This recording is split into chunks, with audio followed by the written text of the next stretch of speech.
Pantheon, the unbreakable spear. Who would have thought Pantheon would have found his home in the bot lane? Pantheon is a hyper-aggressive melee support that you can use to rip into those squishy enchanters. In this video, we will equip you with the runes, items, and playstyle to be the Spartan you were always meant to be.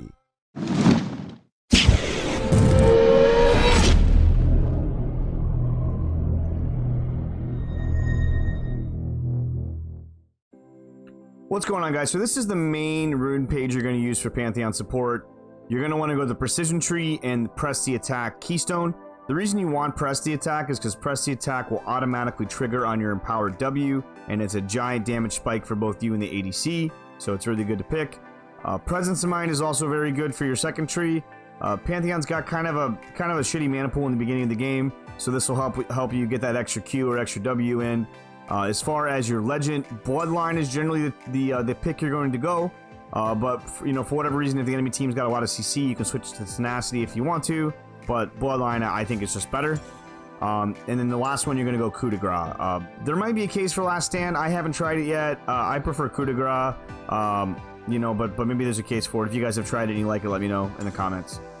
So for your secondary tree, you're going to go Domination. Now this you can kind of play around with a little bit.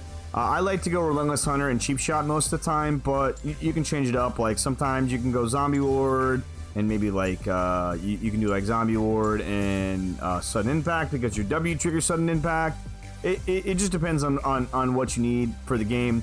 But generally speaking, most of the time you're going to want to probably go Cheap Shot and you're going to want to go Relentless Hunter because that gives you that extra movement speed because once you're on top of somebody, they're basically dead. So this will help with that. For your adaptive runes, you're going to go 2 adaptive force runes to give you that extra damage early.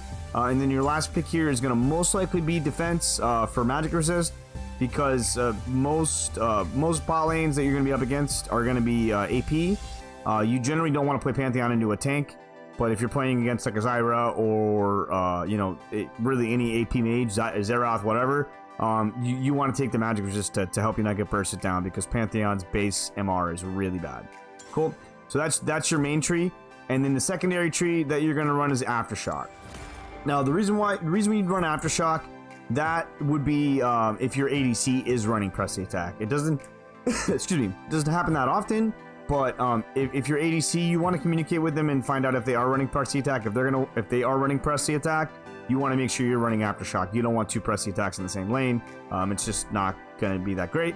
Because you guys are going to have a hard time, syncing that up, unless it's a dual partner or something, and then maybe you guys can figure it out. But generally speaking, if you're solo queue, you don't want to have 2 PTAs in the same lane because you're going to not trigger both of them. So Aftershock is the main one. The secondary tree here, you're going to do Font of Life because once you stun them, you and your allies can both heal off of them. You can mess around with this one as well. I generally will take Bone Plating in this, but if you are going against a double ranged lane, you can take Second Wind. This one can be switched around as well. I like to do Overgrowth, but you can do Revitalize. Well, no, Revitalize doesn't work. You can do Unflinching if you want. They have a lot of CC, but generally Overgrowth is the choice here. Now for your secondary tree, also Domination, you're going to go Cheap Shot, Zombie Ward. That's generally what I take.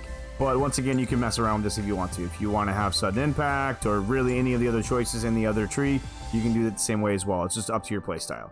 And same thing here, 2 double adaptive forces and a MR rune. Cool. So that's the rune. So next we're going to go into the combos on Pantheon and the item builds and how you should be playing Pantheon. Hey guys, so we're going to go into some of Pantheon's combos as well as some of the itemization and how you should play Pantheon in general.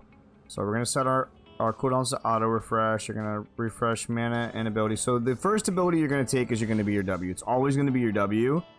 That is your main ability. Now you're going to probably be leashing for your jungler because most junglers are going to start bot side. So you're going to go to your, do your normal thing, do your 5-point, set your wards up. Just pretty standard stuff. You want to make sure you check this bush, put a ward here, hang out here a little bit. You don't need to put a ward here if you're gonna go into this bush right away. But if you're slow getting there, you want to make sure the enemy bot lane can get there first. So you're gonna go to red. You're gonna W the red, and then you see how you automatically get 3 stacks of your passive, and that's what you're gonna do right there. And then now you already have your passive stacked, right? And then you go to lane and standard stuff. You want to execute the first minion on the first wave, and then you want to look to execute one of the minions on the melee minions on the second wave, and then you go for an all-in level 2, right? So how this works. So let me add my levels here. All right, so level up. So once you get level 2, you're gonna take Q, and let's spawn a dummy here. Spawn a dummy. Right. So your general all-in is going to be W ignite Q, and then you're gonna auto attack them a couple of times. That will usually kill them. If they're not dead at that point, then you can throw your ranged Q and finish them off. Now, don't be scared to take kills as Pantheon support, because you are essentially a bruiser. So kills are just fine on you. I mean, your ADC might get pissed. If they get pissed, just mute them. But yeah, the kills are just fine on you. I mean, you can use them very, very well. Pantheon is very strong early in the game, and if you get the right items, he can itemize very well into the late game as well. So there's a little trick that you can use. This is called it's called input canceling, and it's a little bit of advanced technique, but it's something that's really useful for any champions that have a set range on their ability, right? So let's say this is an enemy ADC and they're out of position and they're low health and you want to kill them, but you're back here, you're too far away, right? So what you can do now, if you just flash W, if you just flash W, you see how slow that is? How much time they have to react to that? What you can do is you can click your W and then flash. Oops, what? Why didn't it do it? Click the W and then flash. You see how much faster that is? So it comes out almost instant speed, and you're on top of them before they can really realize it. When you flash and then, I can do it, Jesus. Flash and then W, it gives them tons of time. They can flash, they can run back if you're too far away, if you're like right at the edge of your W, like let's say you're back here and you flash here and your W is there, they can just walk away and you just wasted your flash. And the cool thing about this trick is you can use this on multiple champions. So you can use this on Ahri Charm, you can queue up Charm and then flash, and that way you'll flash and immediately use the Charm. You can do this with Anti-Stun, basically any champion that has some sort of ability that's on a set cooldown. Generally a CC ability is the best ones to use it with, but whatever you want to do, right?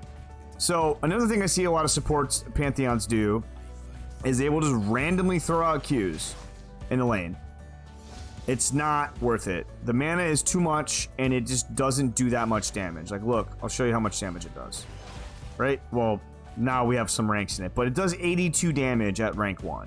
It's just too little damage. It's not enough damage to make to matter.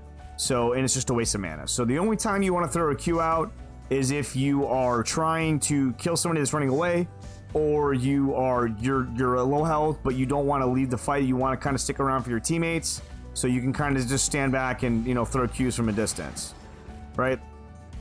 So another combo that you can do with Pantheon is this is the dive combo. So let's spawn a minion under the tower here. Where is it at here? Spawn enemy dummy, right? So let's say you want to dive that Yumi there, right? So what you can do, you want to get your passive up to 5, and then WQE, and then back out. Now as you see, I only took, if I would have timed it better, let's do it again. I can probably time it a little better. If you time it better, you essentially won't take any damage from the tower, right? So back out. See, you don't take any damage from the tower. It's a really good way. It catches people by surprise. They don't expect the tower dive. I mean, they do once you get to higher elos, but I mean, for the most part, if you're in silver, bronze, gold, this trick works a lot of the time. So that's something that you can kind of add to your tool belt, right? So something else you can do now with your ultimate. Now, a lot of people think that as soon as you hit your ultimate, you immediately need to start roaming. Not necessarily the case. If you've got kill pressure in your lane, you can totally stick around in your lane. You can, you know, keep getting your ADC further and yourself further and further ahead. But if your ADC is not very good, which never happens, right? But if your ADC isn't very good, you can look to roam once you hit 6. The cool thing about Pantheon is that you can make it to top lane pretty easily. So if you want to gank top, you generally want to B first and then ult into the lane. Make sure your top laner is aware that you're going to ult in there, so they don't just, you know, you just don't ult in and die. Same with mid. Mid, you can do the same thing. You can actually ult from bot lane. I mean, the range is pretty big, you know, so you could literally walk to like here and be able to ult into mid lane. So that's pretty much it for the combos and kind of the play style. The main thing with Pantheon is that a lot of people have the common misconception that Pantheon is a tank, or he's tanky. He's actually very squishy when his E is on cooldown. So you want to make sure that you're not getting in the midst of the enemy, because you're going to get bursted. You're not a tank, even though you kind of look like a tank. You're not a tank. You're a bruiser, and you're paper when your E is on cooldown. So you want to make sure that, you know, if you're fighting the enemy, like, let me spawn some dummies here. So like, let's say these guys are all pushing here, right? So you don't want to be here, right? Because if you're here and you E, this guy behind you is going to blow you up, right? So you generally want to try to keep the enemies in front of you. You don't want them to get behind you. Now good players will try to get behind you, but you can use terrain. Like, let's say you can like back them up and back up into this, so they can't get behind you. You can put your back against the wall so they can't get behind you. That's what you want to do. And when your E's on cooldown, you want to be very, very careful getting in range of any melee champions, or even ranged champions. You want to be very careful. If you can't kill them instantly, you don't want to take a very prolonged fight with them, because Pantheon support is really good at bursting somebody down and killing them. He's not very good at prolonged fights, which top Pantheon is a lot better at. That's pretty much it. As far as your build path, what you're generally going to build on Pantheon is, well, this is showing me the top recommended. You're going to want to rush Eclipse first. Eclipse is going to be the first item that you're going to build 90% of the time. I mean, if you maybe if they have a bunch of tanks, you maybe want to go Divine Sunderer, but I would say most of the time you're going to go Eclipse. Eclipse is just such a great item on Pantheon. And then your next item you're going to want to build, you're going to want to build Umbral Glaive, because that's just a killer support item. It's awesome on Pantheon. It's great for, you know, great to clear out enemy wards. And it gives you all the stats you want. It gives you lethality. It gives you attack damage. So it gives you ability haste. So it's definitely an item that you want to go. So your build path, you want to go, if you can, your first back, you want to get a Serrated Dirk on your first back. And then what I generally do is I go, if I can't get a Serrated Dirk right off the bat, I might go like Longsword and Boots, or maybe 2 Longswords and Boots if I'm short. But generally you want to go back. You want to wait till you're at 1100 before you go back for that Serrated Dirk. And then I would go tier 2 Boots and then finish off your Eclipse. Cool. So that's pretty much it for the build. And then you know, you choose either, you know, you want to do, if you're going against a bunch of AD, you know, obviously you go the plated steel caps. You got a lot of CC here again, so you go the Merc Treads. You know, your boots are kind of up to you. If there's not a whole lot of CC and there's not a high damage ADC that or just AD champion that you're worried about, you can go mobility boots or boots of swiftness. Those are both really good on Pantheon, especially if you plan on roaming a lot. Pantheon is amazing at roams. He's really good at setting up ganks. I mean, you go gank your mid and your top. They're going to be really a lot more willing to come help you bot, you know, when you're getting pushed in. So just something to think about with the boots. And then so you want to go first item Eclipse, second item Umbral Glaive. If the game lasts long enough, then you want to go either Death Stance or, you know, Black Cleaver if you got a enemy team that's stacking a lot of armor. You can build Hex Shrinker if you're going against a team with a lot of AP. That's pretty much it. It's pretty straightforward. It's a pretty standard bruiser build. You don't really build support items on this now. if you are really far behind on Pantheon, like let's say your bot lane is losing hard, or the lane is just kind of even, you're not getting kills, but the enemy's not getting kills, you can look to go Knight's Vow and become more of like a true support. But I don't think that's really where you want to be with Pantheon. You want to be in the enemy's face, you want to be jumping on the squishy carries, you want to be blowing them up, and then you want to be getting the hell out of dodge. So that's pretty much it to how to play Pantheon. So if you guys enjoyed the video, please make sure you give it a like and hit that subscribe button. And if you have any questions, please leave them in the comments, and hopefully see you again. Later, everybody.